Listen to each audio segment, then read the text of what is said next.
Welcome to சுஜாதாஸ் kitchen. இன்றைக்கி நம்ம பார்க்க போகிறது பார்லி அரிசி பெகலாபாத் எப்படி பண்ணுறதுன்னு பார்ப்போமா. குக்கரில் 1 கப் பால் 2 கப் தண்ணி சேர்த்து 1 கப் பார்லி அரிசியை வேக வச்சு வச்சுருக்கேன். இப்போ இது கூட உப்பு தேவையான அளவுக்கு சேர்த்துக்கலாம்.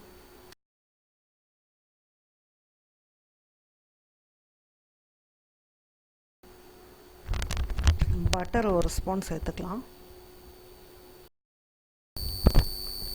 இப்போ இது கூட 2 பச்சை மிளகா சின்னதாக நறுக்குனது, இஞ்சி பொடி பொடியாக நறுக்குறது, கொஞ்சம் கொத்தமல்லி தழை எல்லாம் சேர்த்துக்கலாம்.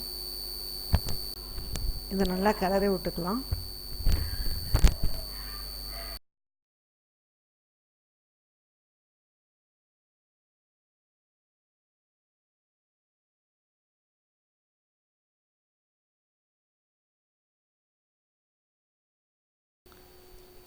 உடச்ச பார்லின்னு கடையில் கேட்டால் கிடைக்கும், அதை வாங்கி யூஸ் பண்ணிக்கலாம். பார்லி உடம்புக்கு ரொம்ப நல்லது. நம்ம அதை தண்ணி கொதிக்க வச்சு குடிப்போம், அது வேஸ்ட்டாக தான் போகும்.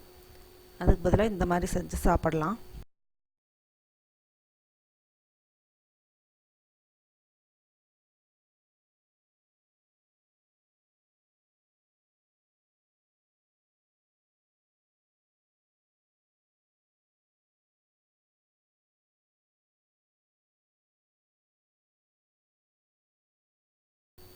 இப்போ இது கூட கேஷ்யூ கிஸ்மிஸ் நெய்யில் பொரித்து சேர்த்துக்கலாம்.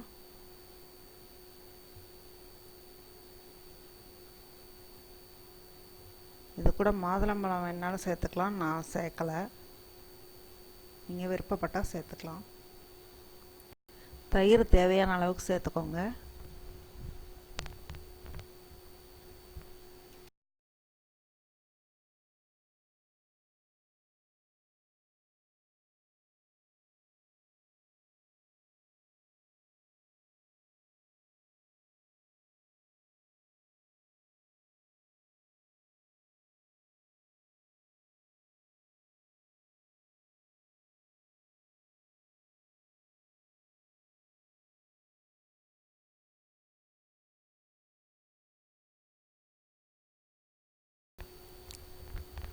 பார்லி அரிசி பெகலாபாத் ரெடி ஆகிடுச்சு. இப்போ இதுக்கு சைட் டிஷ்ஷாக தேங்காய் துவையல் வச்சு சாப்பிடலாம். அதை எப்படி பண்ணுறதுன்னு பார்க்கலாம்.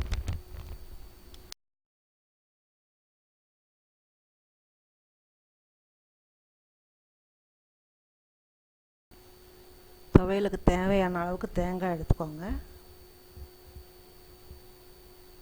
2 பச்சை மிளகா, 2 துளி பூண்டு, 1 துண்டு புளி, 1 துண்டு கருவேப்பிலை, கொஞ்சம் உப்பு தேவையான அளவுக்கு சேர்த்துக்கோங்க. இதை இப்போ அரைச்சிடலாம்.